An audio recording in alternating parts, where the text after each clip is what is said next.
تاریکیوں سے روشنی کی طرف آپ کا رہبر نور علم میڈیا، لائک اور سبسکرائب کیجیے۔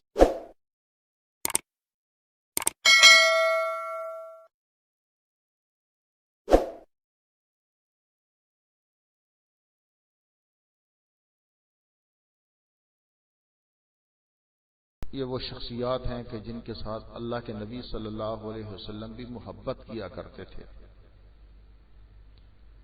اور ان کی محبت کو دنیا کے لیے نہیں تھی بلکہ اللہ کے دین کے لیے تھی۔ اللہ کے دین کی محبت تھی۔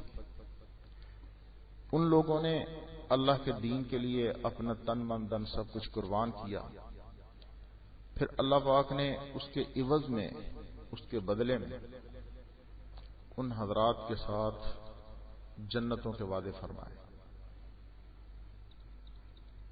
حضرت عثمان غنی رضی اللہ تعالیٰ عنہ کوئی معمولی صحابی نہیں ہے، بلکہ آپ کا بڑا مقام ہے، بڑا مرتبہ ہے۔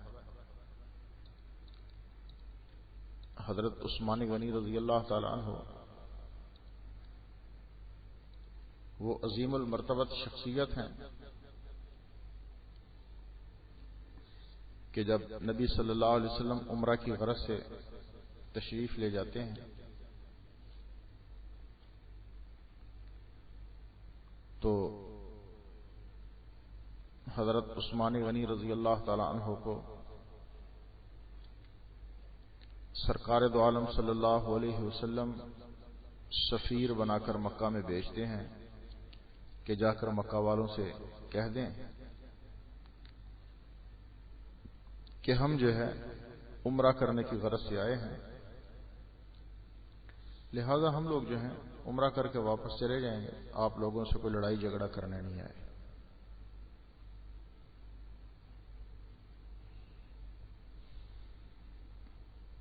کفار کو یہ بات منظور نہ تھی۔ کفار جو تھے وہ اس بات میں اپنی اہانت محسوس کرتے تھے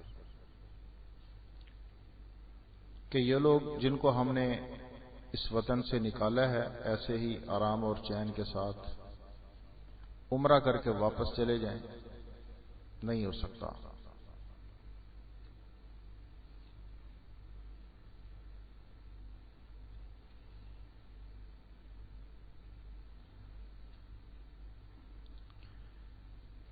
حضرت عثمان غنی رضی اللہ تعالیٰ عنہ کو نبی صلی اللہ علیہ وسلم نے سفیر کے طور پر بھیجا تھا۔ مشرکین مکہ نے یہ خبر مشہور کر دی کہ عثمان کو جو ہے وہ شہید کر دیا گیا، عثمان کو قتل کر دیا گیا۔ اب سفیر کسی بھی ملک کا ہو، اس کو مارنا، قتل کرنا یہ بہت بڑا جرم تصور ہوتا ہے۔ اللہ کے رسول صلی اللہ علیہ وسلم کو جب یہ اطلاع پہنچی، آپ صلی اللہ علیہ وسلم غم و حزن کی کیفیت میں مبتلا ہو گئے، پریشان ہو گئے، اور فرمایا کہ اگر ان کفار نے میرے عثمان کو شہید کر دیا ہے تو میں اس وقت تک جو ہے اس جگہ سے نہیں ہٹوں گا جب تک عثمان کے خون کا بدلہ نہ لے لوں۔ اللہ اکبر۔ آئے عمرہ کی غرض سے ہیں، لیکن فرمایا کہ اگر عثمان کو ان لوگوں نے قتل کر دیا، اگر عثمان کو انہوں نے شہید کر دیا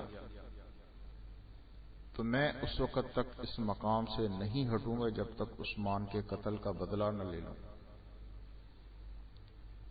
اور فرمایا کہ آؤ میرے صحابہ،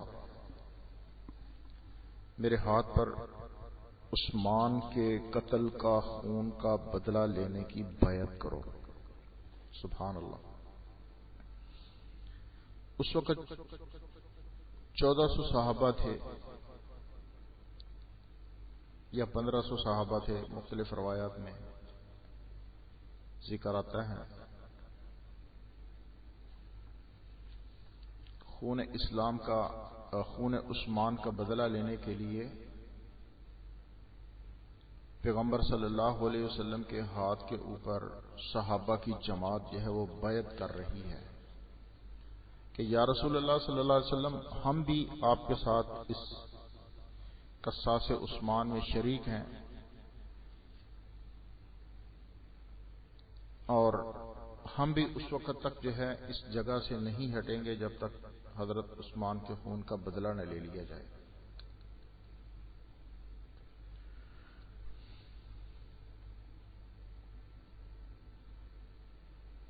یہ واقعہ جو ہے یہ 6 ہجری کا ہے۔ صلح حدیبیہ کے موقع پر حضرت عثمان کی شہادت کی غلط خبر جو تھی وہ پھیلا دی گئی۔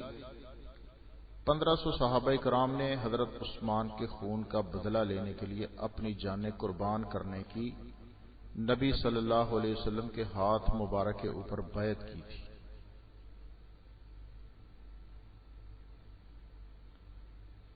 اور قرآن نے اس بیعت کو ان الفاظ میں پھر بیان کیا، فرمایا لقد رضی اللہ عن المؤمنین اذ یبایعونک تحت الشجرہ فعلم ما فی قلوبہم فانزل السکینۃ علیہم فاصابہم فتحا قریبا۔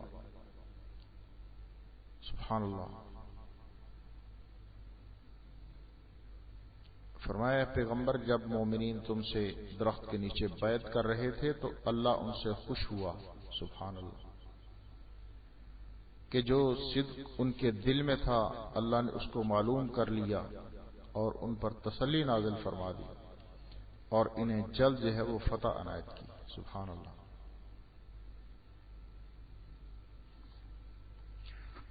اب دیکھیں، حضرت عثمان غنی رضی اللہ تعالیٰ عنہ کے قتل کا بدلہ لینے کے لیے نبی صلی اللہ علیہ وسلم بیعت لے رہے ہیں۔ نبی صلی اللہ علیہ وسلم غمگین بیٹھے ہیں، اور پھر اس بیعت میں خالی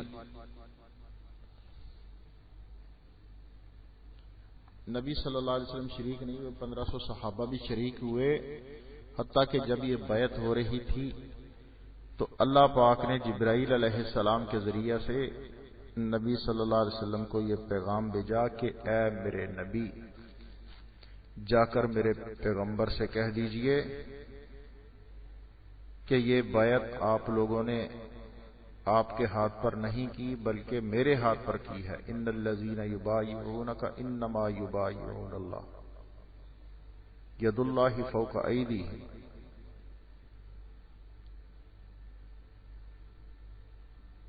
اور نبی صلی اللہ علیہ وسلم نے فرمایا کہ حضور صلی اللہ علیہ وسلم نے فرمایا کہ حضرت عثمان اگر زندہ ہوتے، فرمایا نبی صلی اللہ علیہ وسلم نے حضرت عثمان کو فرمایا کہ فرض کر اگر وہ زندہ ہوتے تو آج عثمان جو ہے وہ بھی میرے ہاتھ پر بیعت کرتا۔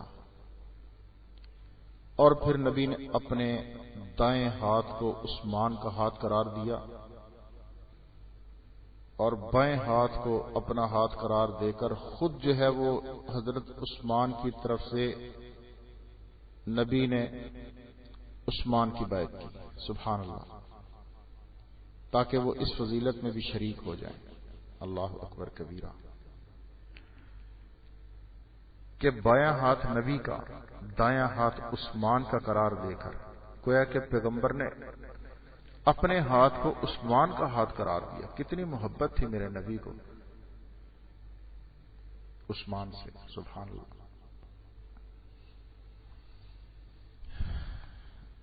اور یہ صرف ہماری بات نہیں بلکہ ایک شیعہ مفسر اپنی تفسیر صافی میں لکھتے ہیں، علامہ فیض اللہ محسن کاشانی، انہوں نے لکھا کہ حضور صلی اللہ علیہ وسلم نے فرمایا کہ ان مومنوں سے کوئی ایک بھی دوزخ میں نہ جائے گا جنہوں نے درخت کے نیچے بیعت رضوان کی، کیونکہ اللہ تعالیٰ ان کے حق میں فرماتے ہیں کہ اللہ ان سے راضی ہو چکا، سبحان اللہ۔ یہ شیعہ کے علامہ فیض اللہ محسن کاشانی جو ہیں وہ لکھ رہے ہیں تفسیر صافی میں۔ تو بھائی یہ بیعت رضوان والے جو ہیں وہ تو اتنے درجات کے مالک ہیں کہ اللہ پاک جو ہے خود اس بیعت میں شریک ہو رہے ہیں. حالانکہ اللہ پاک تو جانتے تھے، لیکن اللہ پاک جو ہے وہ صحابہ کے دلوں کے تقوی کو دیکھنا چاہتے تھے. اللہ پاک نے صحابہ کے دلوں کا تقوی جب دیکھا تو اللہ پاک نے فرمایا اولئک الذین امتحن اللہ قلوبہم للتقوی، کہ اللہ پاک نے جب صحابہ کے دلوں کا امتحان لیا تو اس میں تقوی پایا. تو میرے دوستو، اللہ پاک تو صحابہ سے راضی ہو چکا، صحابہ اللہ سے راضی ہو چکے،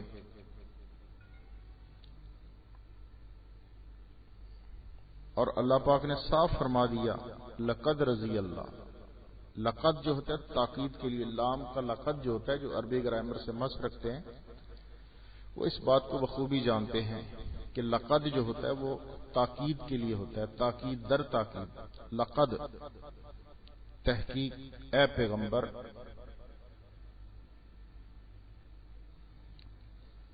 جب مومنین تم سے درخت کے نیچے بیعت کر رہے تھے تو اللہ ان سے خوش ہوا. سبحان اللہ، سبحان اللہ. اور جو صدق و خلوص ان کے دلوں میں تھا وہ اس نے معلوم کر لیا اور ان پر تسلی نازل فرمائی اور انہیں جو ہے وہ جلد فتح عنایت کی. یہ جو پھر بعد میں صلح حدیبیہ کے موقع پر اگلے سال جو معاہدہ ہوا، اللہ پاک نے فتح عطا فرمائی. تو سب صحابہ جو تھے وہ عادل تھے، سب صحابہ جو تھے وہ اللہ کی رضا حاصل کرنے والے تھے. آج اگر کوئی ملنگ، کوئی تبرعی، کوئی رافضی، کوئی دھوپ چھاؤں کی نسل، کوئی شیطان کا چیلا، کوئی شیطان کی ذریت، کوئی متے کی اولاد صحابہ کے اوپر طعن و تشنیع کرتی ہے، تبرع کرتی ہے، تو اس کو یہ سوچنا چاہیے کہ وہ کون سے گندے خون سے پیدا ہوا ہے. جس قسم کے وہ گندے خون سے پیدا ہوا ہے اس سے اسی بات کی توقع ہے کہ وہ صحابہ کے اوپر تبرع نہیں کرے گا تو پھر کیا کرے گا. جس کو یہ نہ پتا ہو کہ اس کا باپ کون سا ہے، جس کا باپ ہر سال بدل جائے، وہ صحابہ کے اوپر تبرع نہیں کرے گا تو اور کیا کرے گا. جا کے پہلے اپنے باپوں کو تلاش تو کرو کہ تمہارے باپ کون سے ہیں. صحابہ کے اوپر تبرع کرنے والوں، تمہیں تو اپنے باپ کا نہیں پتا تمہارے باپ کون ہیں، اور تبرع کرتے ہو ان مقدس ہستیوں کے اوپر.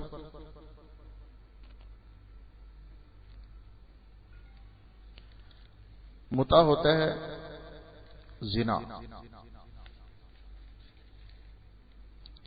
تو اس لیے ان مبارک اور مقدس شخصیات کے اوپر جو بھی بدبخت بد نصیب تبرع کرتا ہے، زبان تان دراز کرتا ہے،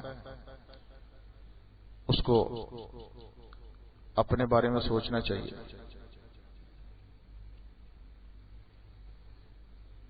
کہ وہ خود کیا چیز ہے. بہرحال اللہ رب العزت ہمیں ان مبارک اور متبرک شخصیات کے ساتھ وابستگی عطا فرمائے اور ان جیسے کامل ایمان والے بننے کی توفیق عطا فرمائے.